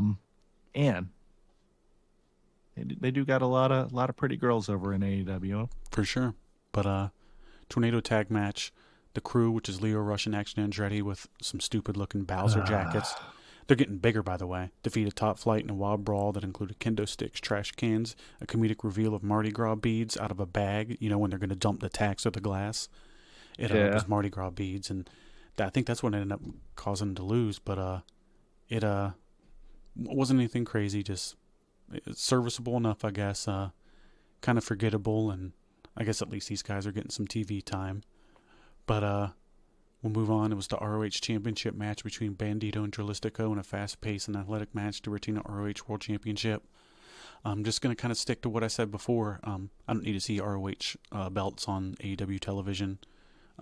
It does only kind of like further devalues the belts that you actually have on your show that are AEW branded, and I don't need to see Bandito or Dralistico really on TV anymore. They're indistinguishable. Nothing they do stands out. And I'm not even saying they're not good. They can wrestle good enough matches, but when nobody talks and everybody's having the same match, it all seems like they're the same guy. It doesn't work. It doesn't make them seem any better. It doesn't really... Nobody's getting over. They're just having matches for the sake of having matches, and I don't need to see it, and I'm tired of just seeing these matches for the sake of having matches. Like, if these guys were actually getting over on it, it'd be another thing, but... You can count me out of this every time. The guys involved, I don't know, just the way they're being used in AEW stink, and ROH is still probably one of the worst wrestling purchases of all time. What do you think? You would think that these modern masked guys would figure this shit out. Like, this will be the second time that we reference the WCW Cruiserweight division, but, I mean, all of those guys were distinguishable. All of them, while wrestling the lucha style, had their own style.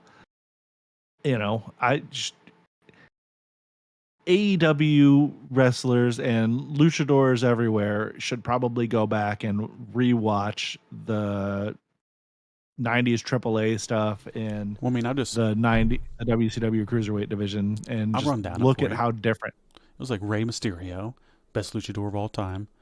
At least in North America, not even a question. Eddie Guerrero, Juventud Guerrera, La Parca, Psychosis, Silver King, Cyclope, Hector Garza, Chavo Guerrero Jr., Conan. Like, it's you just go on and on and on, man. Yeah, every single one of those guys was different and had their own style. Yeah, and I'm going down. This is where the LWO was originally created. Which they're still using today. So, I mean, it's just, I don't know. AEW hasn't figured it out, and hopefully one day they do, but I don't recommend watching this. You can just steer clear of this. But we'll move on to Rush versus AR Fox. Pretty much the same suggestion here. Fuck this match. Rush fucking sucks. AR Fox is just some guy that they feature on the show here and there. There's no when I see Rush on the show, I fucking rush to my remote to change the channel. There's no reason for me to care about either competitor. They haven't done anything. Rush has done more than AR Fox on this show, but just no thank you. Do you remember like Rush and that group that he started with those guys? They were traded from Don Callis to what's his face? Who's the guy with? I'm sorry that I'm blanking, but the guy with the snake. From WWE back in the day. Jake the Snake? Yeah. So, sorry, I space on stuff all the time, but Jake I the was Snake, thinking that at first, and then I'm like, no, there's no way he's talking about Jake. Yes, Jake the Snake Roberts is managing them, and they just announced it, but then they haven't shown him again with them, unless he was out here and somehow I didn't see it. But I'm damn sure I haven't seen him since they announced him trading with the Don Callis family, and it's just more pointless shit for no reason, putting stuff together and just no thanks. And we're going to move on to FTR versus Kyle O'Reilly and Roderick Strong. It was a good match. Nothing too crazy really happened. I would assume it would have been the best night off of the best match of the night based off of That's the names involved in it. It's just more of the same shit for the most part, though. Strong sold a knee injury and returned to action late in the match. Afterwards, Adam Cole came out, but Daniel Garcia followed with a crowbar, threatening FTR to end the show. I don't need to see Daniel Garcia either. Like he looks like he's a Jiffy Lube tech. He looks like shit. He talks like shit. He can wrestle good enough, but they use him poorly. Like he had the TNT title, and like you can agree with me, disagree here. I know you agree with me, but it didn't get him over. It was pointless him having it. Nothing happened. Now Adam Cole has it. Adam Cole's not going to get over with it because they don't know what to do with these guys to get them over once they have the belt. I mean, historically, the chase is always better, but if the chase sucks when you have the belt, it sucks. Afterwards, it sucks. Like, I mean, at what point are you going to decide to move on from these people that you either can't get over, they can't get over on your show, or they just can't get over themselves? But it's time to move on. I don't need to see Daniel Garcia anymore. And I love FTR. It was a good enough match for what it was, but just more of the same. And overall, I give the show like a 2. It was fucking terrible, and I'm tired of them. Why have 2 shows if you can't do it? You know, it doesn't make any sense. Diluting the quality of your show overall on TV just because you want to have more hours to get more money from the Warner Brothers Discovery. I don't know. Just good for you for getting your stuff, and what do I know? And this is just me speaking personally, but it's just this show's a train wreck most weeks, and it was a better idea when they had Punk, and it was going to be Punk's show. Oh, it was a great while Punk was on it, but it was just a train wreck, and no thanks. Yep, that's about it. Well, do you want to talk about some WrestleMania stats, or we want to call the show for the day? How you feeling? No, I want to keep going. We got the WrestleMania stats that we wanted to talk about. Oh yeah. Yeah. Well, we got a fun segment for you guys this week because there's no pay-per-view. We're gonna do a little short breakdown here of the WrestleMania 41 stats. It was pretty record-setting weekend for the E there, TJ. For sure. I'll let you get into it. So, they had the largest gate in WWE history, but they're combining 2 nights, by the way, when they say all this. 124,693 fans packed the Allegiant Stadium over 2 nights. Most viewed WrestleMania ever. Viewership up 114% over last year. That's quite a bit. Like that's actually an insane number. Here's the thing is like, and worldwide, I'm pretty sure their pay-per-views their PLEs aren't on Peacock. That's an American thing. They're on Netflix most places, right? So like, right. A lot of people have Netflix, so their pay-per-view, their PLE distribution is easier to watch than ever around the world. So I think that has a big reason to why it may have been over. And merchandise sales, they smashed them over 45% on site and 86% online. 28% sponsorship partners, new all-time record. Their hospitality sales jumped 75%. WWE World drew over 50,000 fans, which is a 21% increase. I'd like to go to that. That'd be fun. You see how they had that little Logan Paul like hit chair Logan thing. Paul with the chair. Yeah. It looked pretty cool. That like I was telling you earlier off air, they just confirmed yesterday that Orlando is getting WrestleMania in 2031, so they're going to have that whole WWE World, Raw, the NXT show, SmackDown. So that'll be a cool deal. I'm going to definitely try to go to that. Obviously, it's quite a few years from now, but if I'm in a position, still going to get that in. Maybe I'll come down and we'll do the whole thing together. We'll see. That would be awesome. Yeah. Make some good content for the show. Because it's actually at this, right? Maybe, but probably not. I don't think if they've ever done it there, they're probably not going to at this point. Yeah. But they do have the Panthers stadium up there that they could make all that stuff work in. That is true. That could work. But this is actually going to be at the same arena that I had went in 2008 for the Shawn Michaels Ric Flair retirement match. So that was cool. You'll get to go again, most likely. No Undertaker, but it'll still be cool. That'll still be cool. But yeah, Did I say that? You had the 1.1 billion social views, the most social No, engagement ever no. for WWE, which isn't surprising. That's going to keep going up and up because they've been on the top of social media engagement since it started. Always have been. There's no other brand that's out there as much as they are every week. You know, like TKO owns UFC, and every time UFC is going to these events, they're selling out for the most part and making these record revenue. But they're not doing it every fucking week with like 16,000 people.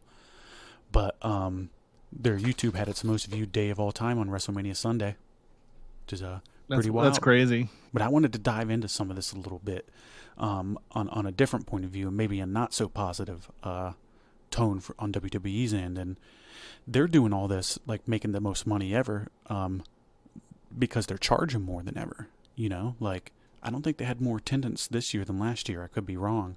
But they're charging more than ever. They have more stuff than ever to monetize with. They have a, not to say that they don't deserve this, but it's just their tickets cost way too fucking much money. They had higher attendance last year. It was 145,298. Have you seen their replica belts on their website now? Are like $800. Yes. Like 8 years ago, they were like $400. They've over doubled. You know, they're charging more for shit than ever, and they're just monetizing their fan base like crazy. And it's TKO, you know, the new ownership. And they're doing it on the UFC end too, and it's fucking ridiculous.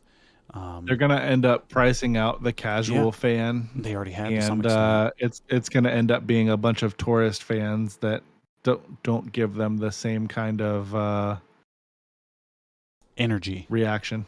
Yeah. But that's about on this one. I wanted to jump to another one real quick that we're just going to kind of gloss over. But from everything that I read, I woke up to this one today. But AEW Grand Slam Mexico nears a full sellout after 12 hours of the tickets going on sale. That's pretty amazing, huh? Oh, that is pretty good. Yeah. Because when you talk about AEW ticket sales, for the most part, they're all extremely negative. So this is a big positive for them. I think that place holds about 16K. With their wrestling setup, it'll probably be closer to 14, 15. But, you know, good for them. That's awesome.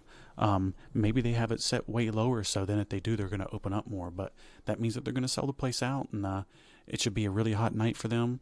Those luchadors are all over in Mexico. You know, they have that partnership with CMML, and I think their next Forbidden Door show is going to be in Mexico. No. It's going to be in London.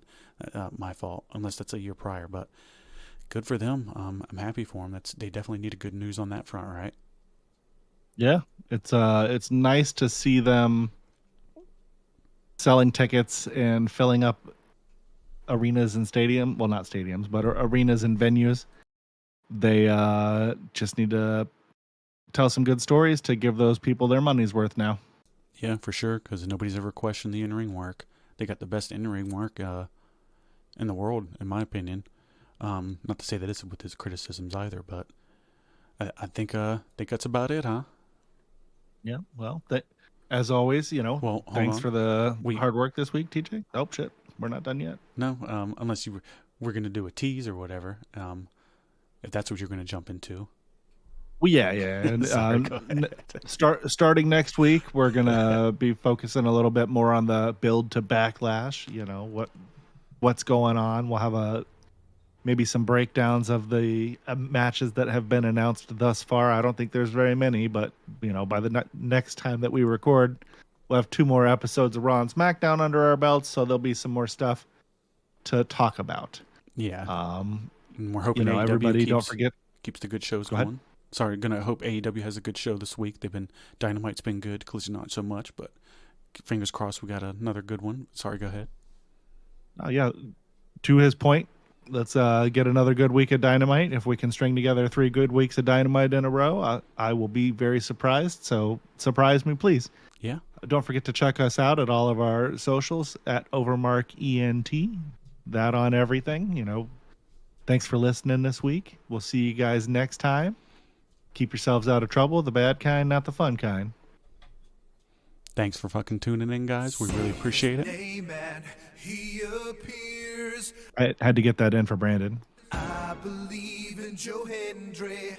Well, you can say our name and we're going to disappear because Believe in TJ and Dave are out of here. Have a good day, guys, and we'll see you next time.